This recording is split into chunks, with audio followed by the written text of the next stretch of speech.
For those who don't know, this is my son's gravesite.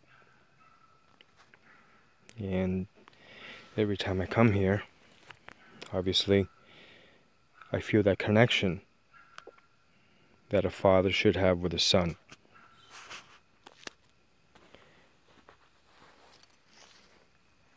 I can't get here as often as I wish, because I actually live 3.5 hours away.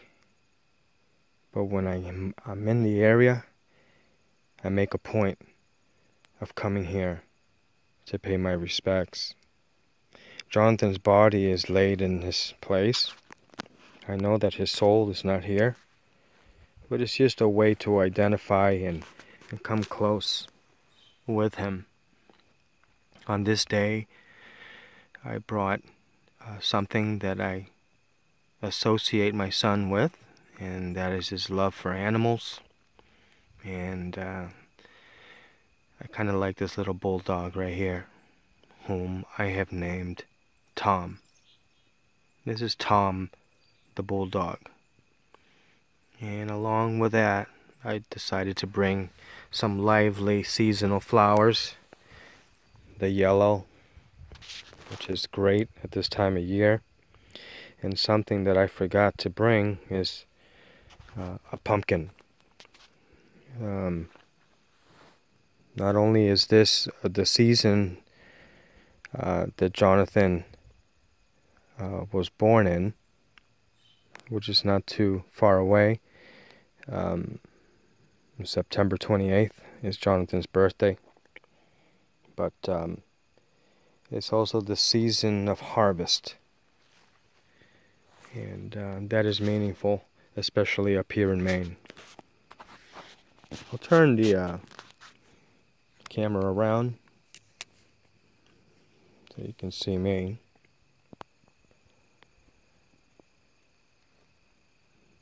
This is my connection with my boy. And another fond memories that I have is we had a dove ceremony here, and we had people gathered.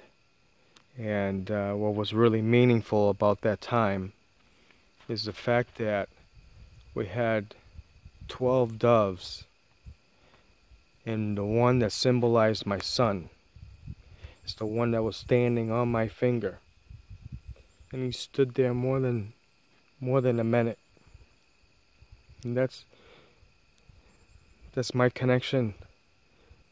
I see a bird flying around, you know. If you can see it, see, if you look up, there's a bird flying around. So there's certain things that sort of, he's just flying around.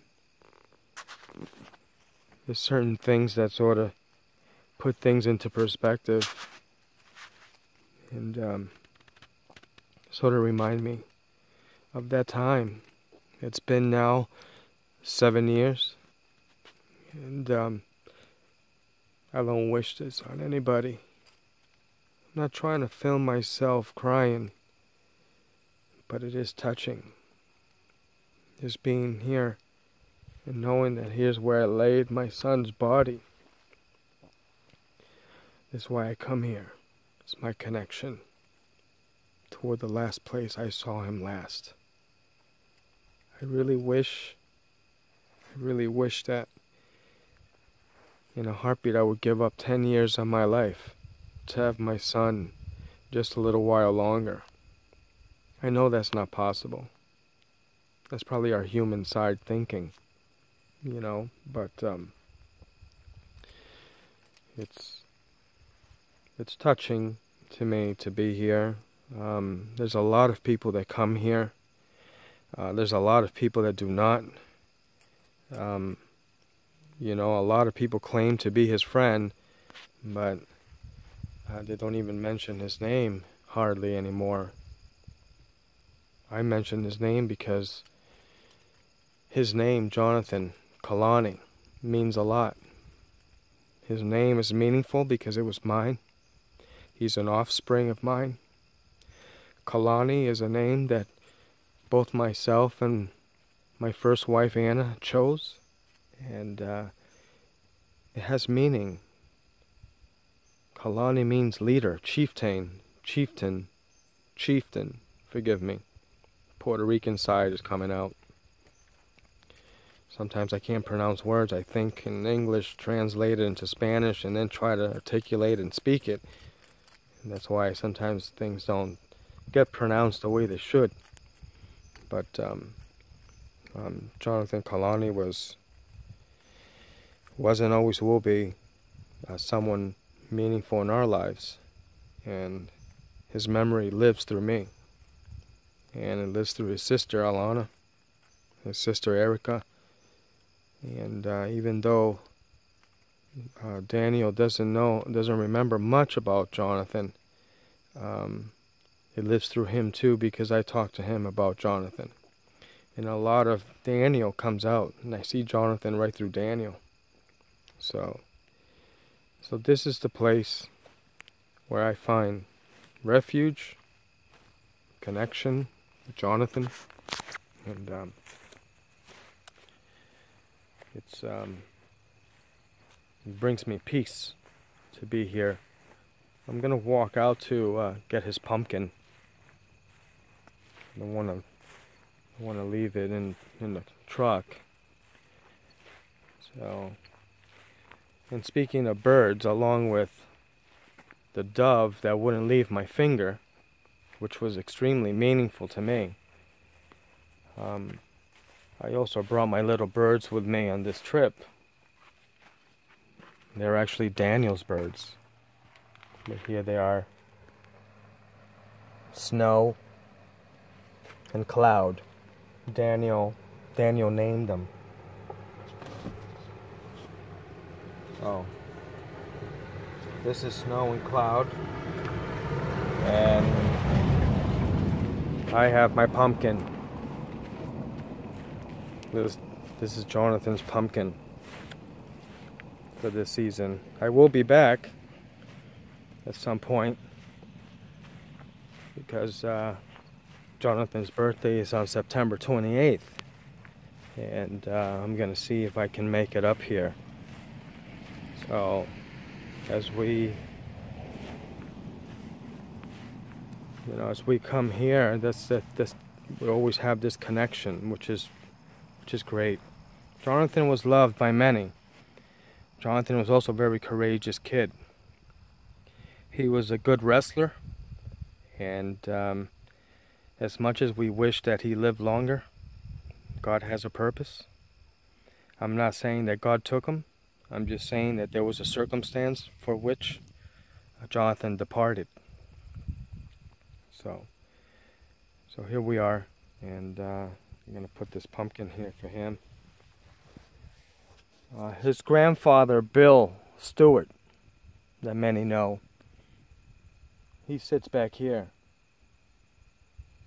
And at some point, Gertie may be sitting back here as well, which makes it even more meaningful. The great people of God, Christians that we've grown to know and love. It's a great tradition of Church of Christ Christians, and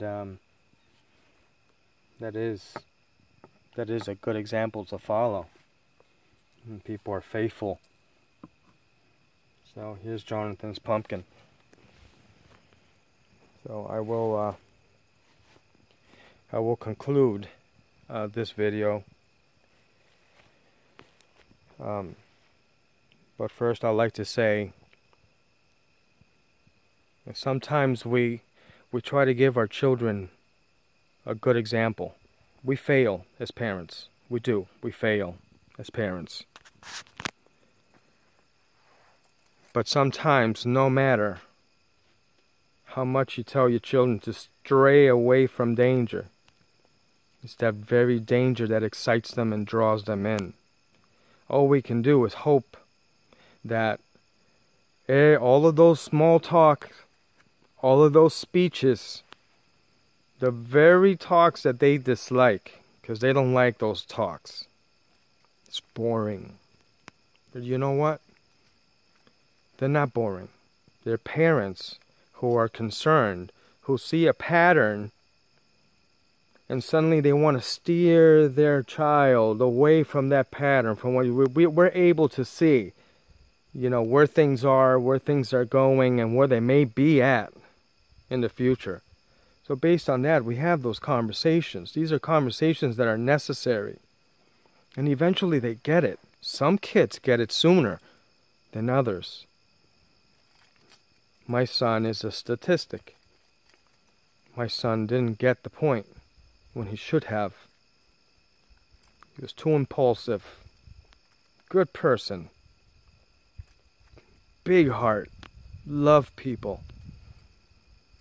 But he was also impulsive. Some of his decisions were not at all wise. This is my story. Jonathan died of a drug overdose. And even though he was not a drug addict, and even though Jonathan had been incarcerated for 9.5 months and had just gotten out of jail 6 days later, my son was dead.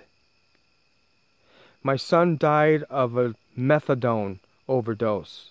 And this was something that what I know is something that he took on his own. No one forced him.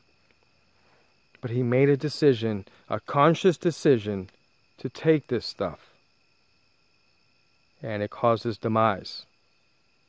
Please, don't do drugs. Addictions affect people. Even smoking, as minuscule as smoking can be, a lot of people think, smoking, it's my addiction. You know what? Kids see you doing this, and they want to do it too. I was a smoker. 22 years ago, I quit. I quit. Because not only did I know that it was good for me, not to put toxins into my body, but I also knew that I had a responsibility, and at that time, I was not with my children. I was with someone else's children. And I saw that they had an interest in what I was doing. So I stopped it. Jonathan died of a methadone overdose.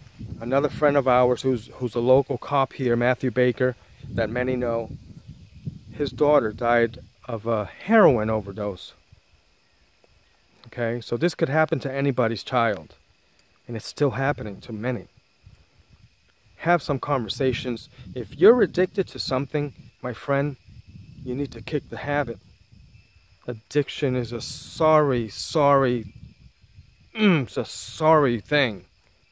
When you can't even deny your own body of a cigarette.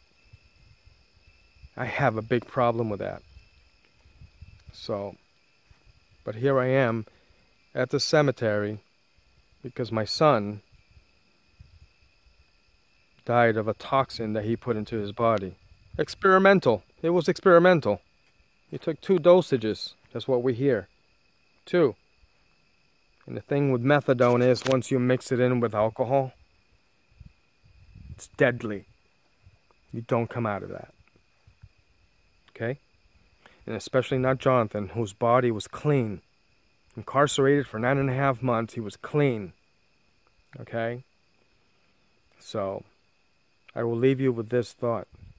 Love people to life. Do the right thing. Be a good example. Everything is an opportunity. Everything in life is an opportunity. Is the opportunity for you to bless someone, or is that opportunity being taken to curse someone? Addiction is a curse. But you, and everyone, I overcame it. I made a conscious decision that says no more, and I stopped. I had the willpower. And when I say I don't want to do something, that's it. That's it. That's why Jonathan La Salle, the father, has never been involved with any type of drugs. Okay? And alcohol is not an issue in my life. Never been convicted of any alcohol or drug offenses or anything. That's my example to my son Daniel now.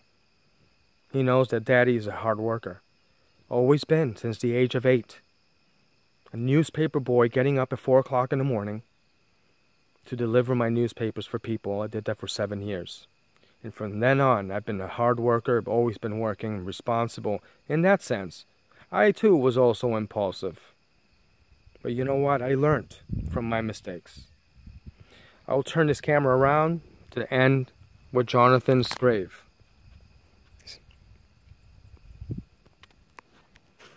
God bless you for blessing me.